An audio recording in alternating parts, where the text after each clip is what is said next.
Alhamdulillah wa kafa wa salatu wa salam ala nabina al-Mustafa amma ba'd. Nous vivons un moment spirituellement parlant très important dans nos vies. Le mois de Ramadan, c'est un mois particulier dans la mesure où il occupe un douzième de notre vie matérielle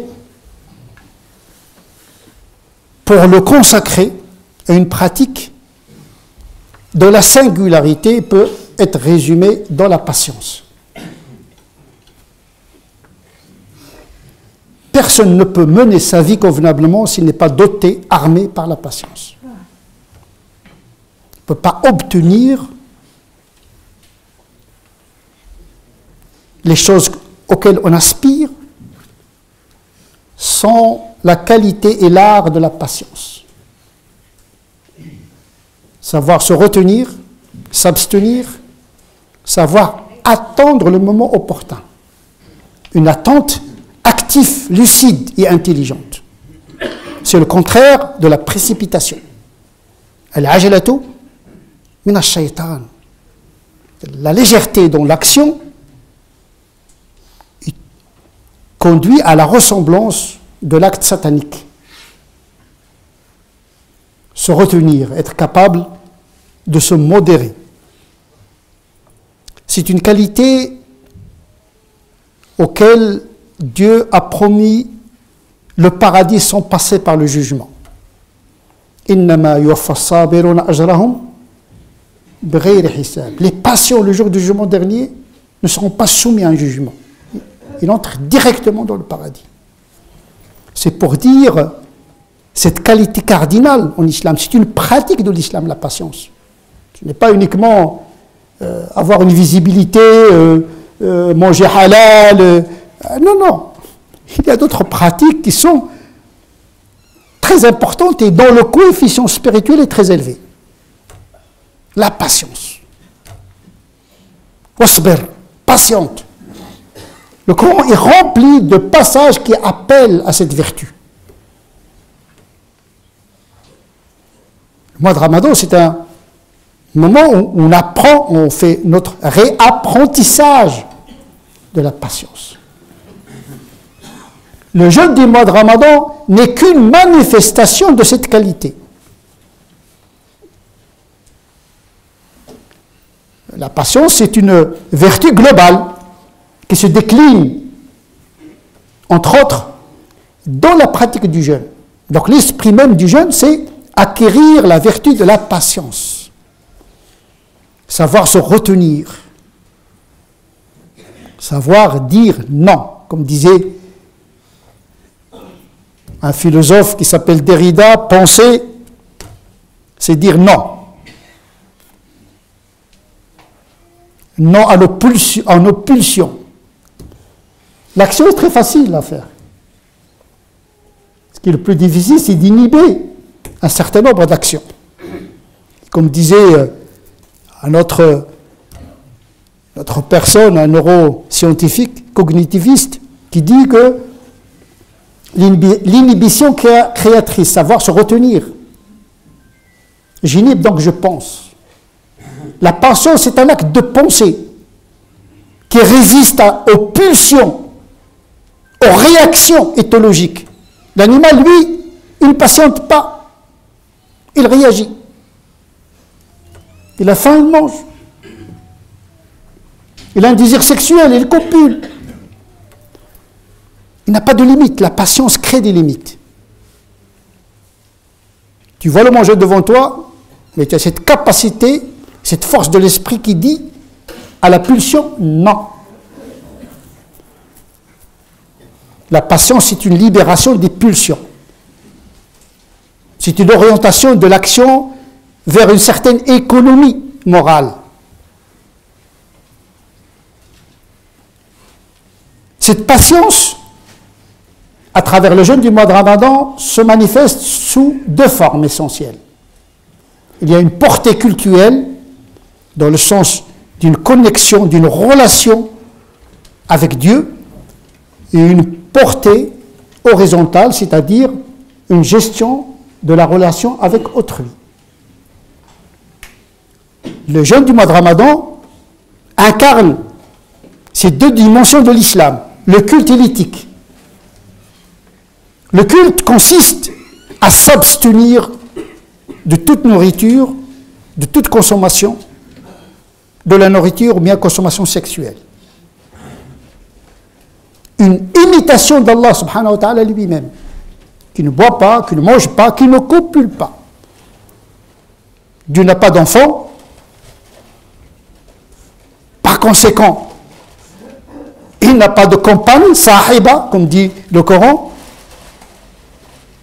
ce qui suppose qu'il ne copule pas.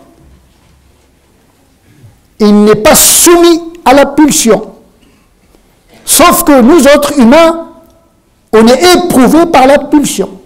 Donc notre patience est mélangée avec de l'amertume, de la contrariété. La patience humaine, elle est contrariée, mais c'est une contrainte salvifique pour la morale.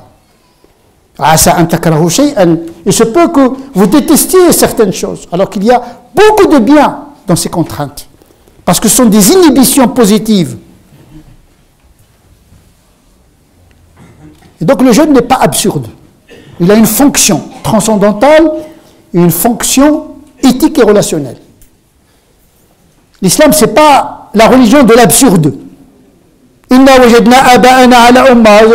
jeûne parce que nos parents jeûnent. Non, il faut s'approprier la pratique de la religion. Il faut conscientiser l'acte.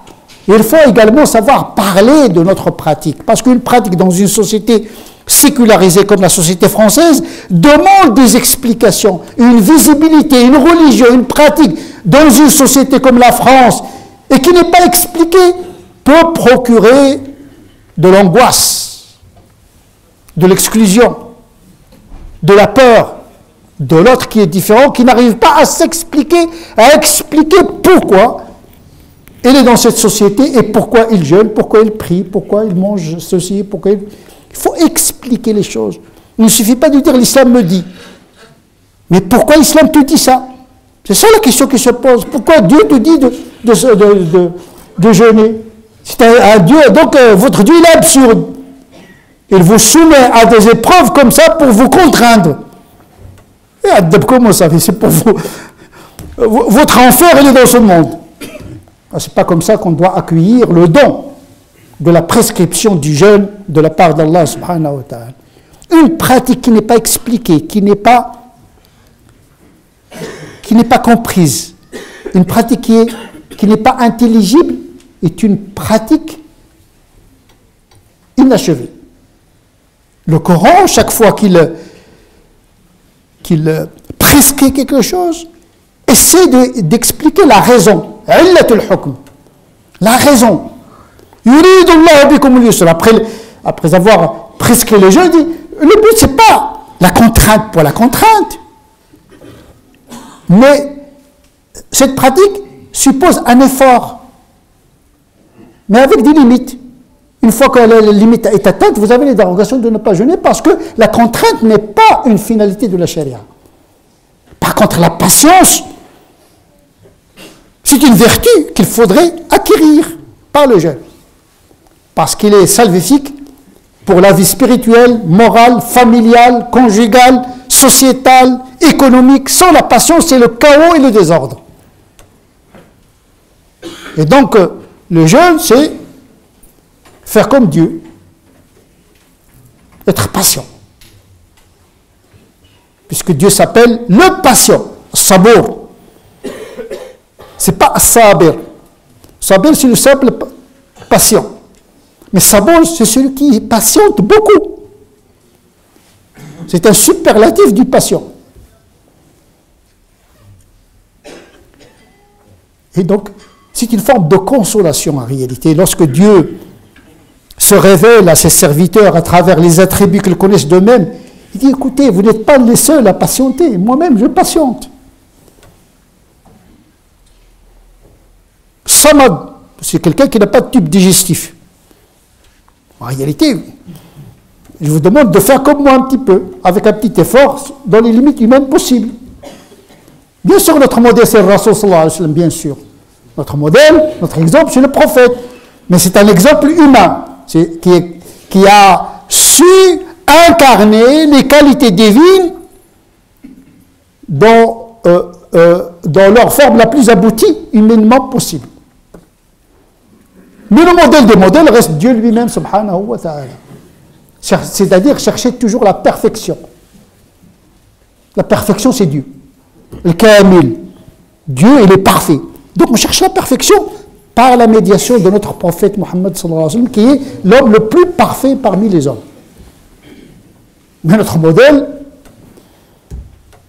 cette patience de Dieu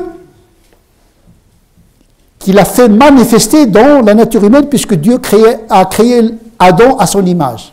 Tous les attributs parfaits de Dieu, il les a inscrits de manière relative dans l'être adamique primordial. Donc nous avons les traces de ces qualités qu'il faudrait nourrir et travailler. La charia, elle est venue pour mettre en relief et nourrir ces qualités. Le jeûne, il est venu pour réveiller, éveiller, nourrir, augmenter la qualité de la patience. Ça, c'est la dimension cultuelle. On s'abstient toute la journée de manger, de boire, hein, bien sûr avec des règles et des conditions que le droit canonique a décidé. Quand on est malade, on a des dérogations, etc. L'effort est sollicité, mais à ne pas dépasser la dose prescrite, puisque la charia, c'est comme un comprimé, c'est une thérapie. Et comme toute thérapie, il faut respecter la prescription, ne pas dépasser la dose prescrite. Sinon, la religion peut détruire spirituellement, moralement, économiquement la personne. C'est une question de dosage. La patience également. Il ne s'agit pas de patienter jusqu'à tuer son corps, non. La patience dans les limites des forces de chacun d'entre nous.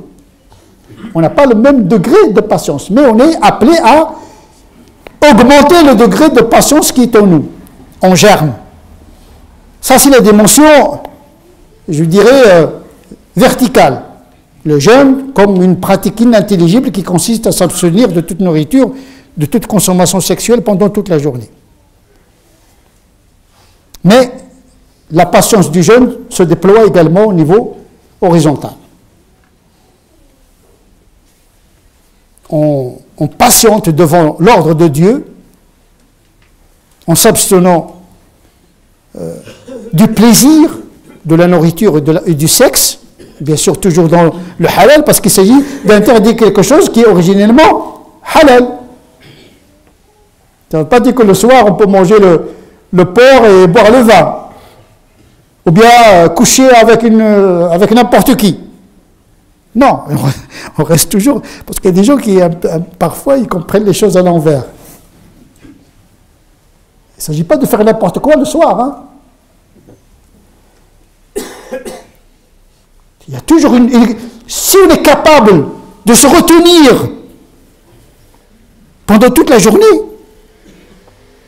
se retenir devant le halal, raison de plus de se retenir devant le haram. C'est ça l'enseignement. Dieu démontre en nous qu'on a la capacité de se passer du haram, puisqu'on est capable de se passer du halal pendant toute la journée.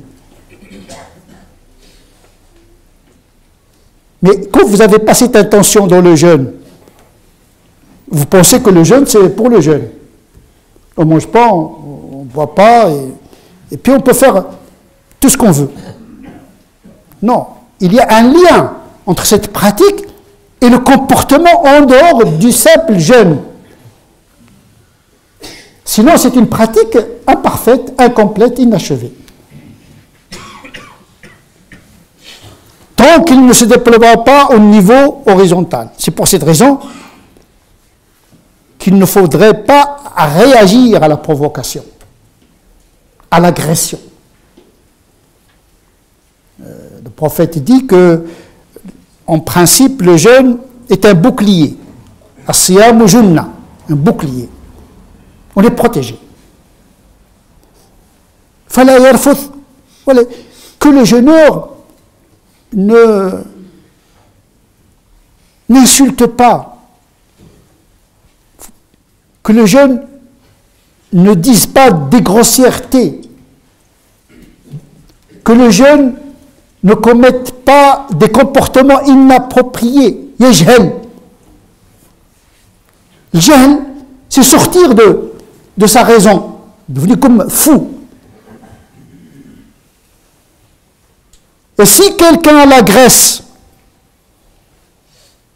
ou l'insulte, qu'il lui réponde par « je jeûne, je suis dans un moment de patience, je ne peux pas réagir ». Le principe de jeûne m'interdit de réagir. Encore faudrait-il conscientiser tout ça parce qu'on l'oublie en réalité. Moi le premier, il ne faut pas croire que moi je suis sur la matière un exemple. Non, on est toujours, parfois, on oublie qu'on est en train de jeûner. Mais il faut toujours faire l'effort de conscientiser qu'on est dans un moment de jeûne, c'est-à-dire de maîtrise, de patience, de ne pas répondre à la provocation. Comme Dieu lui-même le fait avec ses serviteurs, qui ne réagit pas à la caricature. Les gens caricaturent Dieu, l'insultent, l'offensent. Il ne réagit pas. Dieu agit mais ne réagit pas. L'action est un acte conscientisé. La réaction, c'est une action éthologique, mécanique, sans présence d'esprit. Et donc, à cet égard-là, Dieu reste un exemple pour nous. Le prophète dit qu'il n'y a pas quelqu'un plus patient que Dieu, vu le nombre d'offenses qu'il reçoit de la part de ses serviteurs. Dieu entend, il voit ce que font les serviteurs. On l'ignore, parfois on l'insulte, parfois on lui attribue des comportements comme l'injustice. Dieu est injuste. Parfois on lui attribue des interprétations de la religion qu'il l'offense. À tel degré qu'on trouve parmi les musulmans qui est capable de voler l'argent d'autrui avec des coups de versets et des coups de hadith. Des coups de tordus, bien sûr. De tuer des gens. De donner des fatwas pour faire couler le sang. Le pire, c'est d'attribuer à Dieu, au nom de sa religion, des injustices. Et ça, c'est une offense. Et Dieu le patiente. Parfois, on lui attribue par erreur, et ça, c'est excusé. Mais parfois, on attribue à Dieu des choses par vengeance personnelle, pour régler des comptes avec les autres. Et on convoque Dieu, justement, pour sécréter notre haine et notre vengeance. Il ne sied pas à un musulman de céder à l'impatience et de faire comme Dieu, patienter devant la provocation et l'agression. نسأل الله عز وجل أن يجعلنا الذين يستمعون القول فيتبعون أحسنه أولئك الذين هداهم الله وأولئك هم أولو الألباب اللهم اهدنا فيمن هديت وعافنا فيمن عافيت وتولنا فيمن توليت وبارك لنا فيما أعطيت وقنا واصرف عنا شر ما قضيت اللهم ربنا آتنا في الدنيا حسنة وفي الآخرة حسنة وقنا عذاب النار اللهم تقبل منا الصلاة والصيام واحشرنا في زمرة خير الأنام اللهم صل على سيدنا محمد وعلى آل سيدنا محمد كما صليت على سيدنا إبراهيم وعلى آل سيدنا إبراهيم وبارك على سيدنا محمد وعلى آل سيدنا محمد كما باركت على سيدنا إبراهيم وعلى آل سيدنا إبراهيم في العالمين إنك حميد مجيد سبحان ربك رب العزة عما يصفون وسلام على المرسلين والحمد لله رب العالمين.